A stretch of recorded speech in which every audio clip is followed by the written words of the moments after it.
man. One of my greatest fears has always been working in a job that I hate, living a life of quiet desperation like most people do.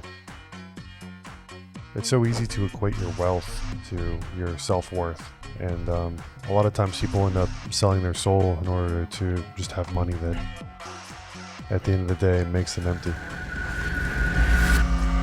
Oh yeah.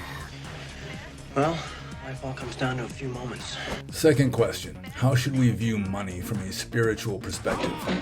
Money is like fire. It is useful and also dangerous if mishandled. Nevertheless, it is almost impossible to live in the Western world without it. Monks who don't handle money in the West nevertheless have to handle people who handle money, which is not so different. The Buddha in a Pali Sutta gives the examples of a rich man and a poor man. The rich man lives in a mansion with a beautiful wife, maybe even a harem. Welcome to my kingdom. I will fed you all before the night is through. With excellent food and all other sensual pleasures of the highest degree. Yet he is unattached to it all. He maintains equanimity, and so he is still doing well. The poor man lives in a run-down hut with an ugly, foul-tempered wife. You kid, I know my wife cheats on me. Every time I come home, the parrot says, quick, out the window, you know? He eats bad food, he sleeps on the floor, and so on. And so he is stuck and much worse off spiritually as well as materially. Yet he is attached to all of it and wallows in samsara regardless. Here's the box for your stuff. I can't live in this. Then the rich man who maintains equanimity. I feel bad for you. I don't think about you at all. So use money to live and use it wisely, but don't use it for your own detriment. And don't deceive yourself claiming that you are unattached if you really are not. The fuck is that? Ukraine. If it's possible to have a job where you benefit other beings or to make it the focus of the job that you have now, that would be ideal. So even if you're a cashier at a store, if you interact with customers as though they're human beings instead of automatons, that would do a lot for you karmically. Oh, you want me to bag these? Yes, if you would, please. Can I get you anything else? Now I think that'll do it. Well, thank you very much. Enjoy your party, and we'll see you the next time. Thanks. Because it's something that you do all day, every day. If, on the other hand, your job requires you to be immoral, This might help. Steroids.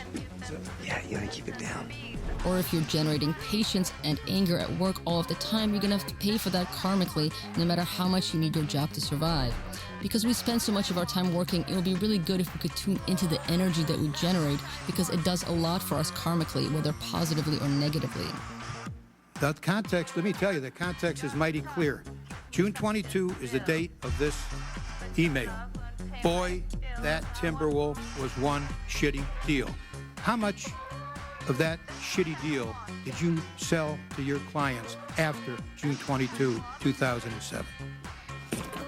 Mr. Chairman, I don't know the answer to that. Those who have built an identity for themselves around money, in acquisition of money, or in the protection of money they have, always suffer due to the clinging views they have manifested. Those who have abandoned those clinging views, relinquish the mind of acquisition and protection of wealth, and renounce the identity of self built upon the wealth or lack thereof, are then free, unfettered, and purified. This was never about money for us. It was about us against the system.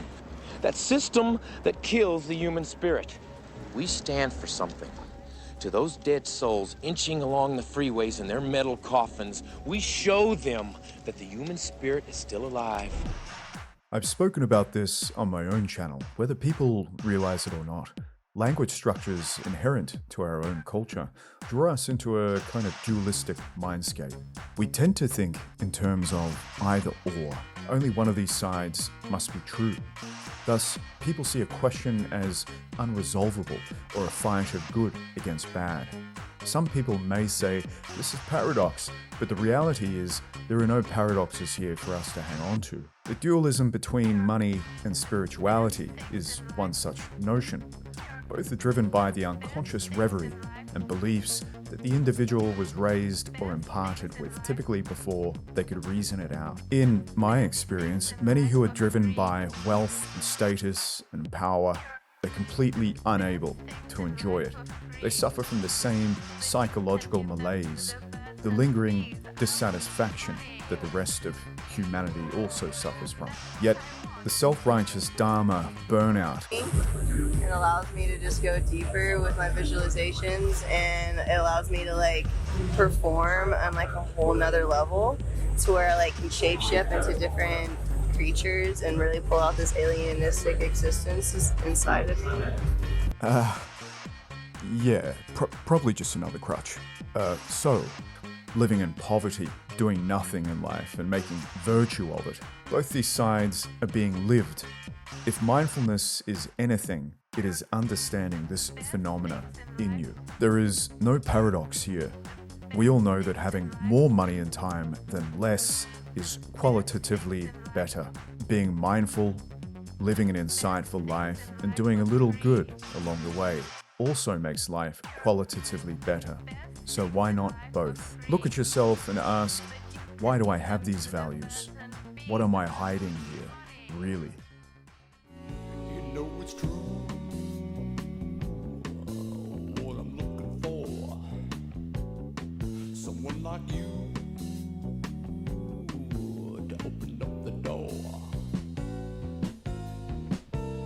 I'm getting so tired.